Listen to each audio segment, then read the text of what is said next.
let's talk waking up after 2 years of hard work and you realize that you are broke. You have nothing in your account. How does it feel? Greetings everyone, my name is Eunice C. So glad to have you here. If you are a returning viewer, thank you for passing by. If you are a new viewer, please do not forget to give this video a thumbs up. Comment, leave a comment so we all can be encouraged. Subscribe and hit the notification button, the bell, so that whenever I upload a new video, you can get notified and we all can keep encouraging each other. And please do not forget to share this video so that others can view it and we all can grow from inside out. Now let's talk waking up after 2 years of hard work and you realize that you are broke.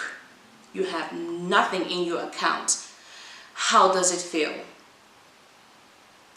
So I remember back in the days while I was still in secondary school. I'm sure some of you might know there's a movie called Inna and Angelo. I don't know if this was the right title. I forgot the title. But my favorite actress was Miss Powers. I loved her so much because she had her own empire. She made decisions by herself and she handled her business in a very nice way. And all what I could think of was I want to be like her. I might not be Miss Powers, but I could be E-Power. So having with that picture in mind, after my university, I was like, okay, I should start doing something to, achieve this dream. And thank God I moved to China. So the first year was, struggling, hustling, little things here and there. But by the end of the first year, I started to realize something and I was like, yes, this is it. This is the time. I am actually going to achieve my dream. I am actually going to be called Little E-Power. So I decided that I was going to start a business. I wish I had listened to my mom's advice because she was like, I think you should do something else. But I was like, with the dream in my head, I was like, I have to do this. So back home we call this cold stall, where we sell fresh fish and stuff like that. So I decided that I was going to open a cold stall, which was one of the biggest mistakes that I've made so far in my life. So the first thing I did was I decided to buy some deep freezers. And this was a huge mistake because the deep freezers that I bought, they actually led me to losing more than half the capital that I invested in the business just in a week. It was really that bad. Because we didn't have an idea, we didn't know that the fridges were really that bad. So I lost that much in the first week. And the second thing that made this business not to survive was the management. There wasn't a good management setup and my parents weren't, their health condition wasn't the best at the time.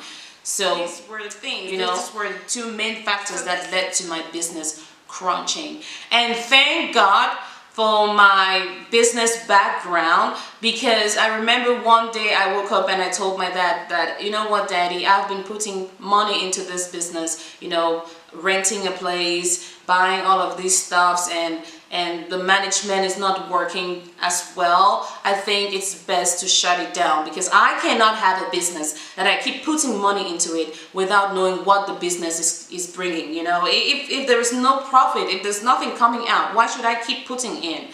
So I was like, no, I don't think I can do this. Let's just drop it. And that's when I woke up one day and I realized, after talking to him the previous night, I woke up in the morning and I realized that I was broke. I had worked so hard for 2 years and I have nothing to show up for it. It was heartbreaking. It was discouraging. But again, I couldn't just stay down. I couldn't just stay down low because I had touched bottom. You know, I had fallen so hard and I was at the bottom. I had to wake back up. So I decided, that was when I came up with the statement that we learn every day, because learning is an everyday process. And we also learn to adjust to changes.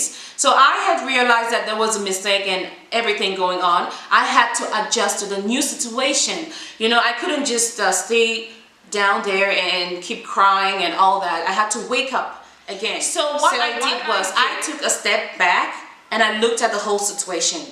What did I do wrong? What was I supposed to do? And what wasn't I supposed to do, you know? And that was when I was like, okay, you know what, stop. All this business thing, let's just hold up.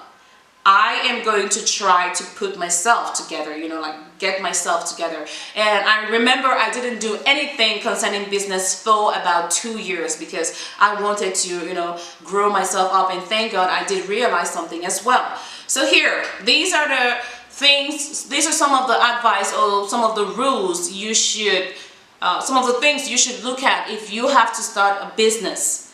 And the first thing is, do your research. So if you have to start a business, please do your research. They call that feasibility studies. You know, do your research on the environment, the people. What do they want?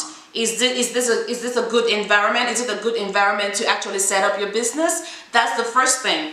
The second thing which you need to do is set up a good management. You know, and here I must give you an advice, people. The best person that can manage your business is you, not anyone else, not your brother, not your sister, not your mama, not your, you know, your dad or someone. It is you. Those people can be there to help us and to groom us, but at the end of the day, you know how you struggled to get that money. You know what you went through. So the best person that can actually manage your business is you.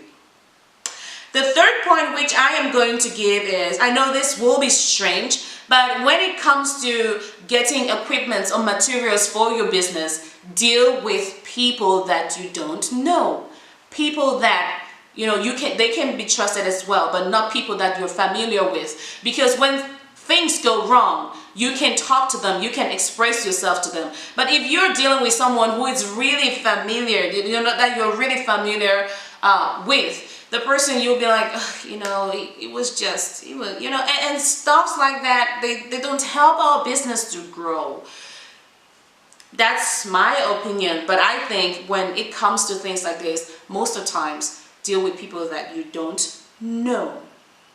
The fourth thing which I would say is, think about your expenses and the revenue. You know, are your profits more than the expenditures? If your profit is more than the expenditure, okay, great, go ahead and keep up the business. But if your expenditures are more than the profits that you're getting from that business, I advise that you shut it down and then step back and look at the situation and try to fix things rather than keep up. So these are some of the rules which I will give, some of the advice which I will give that you should, if you're considering starting a business or if you're doing a business already.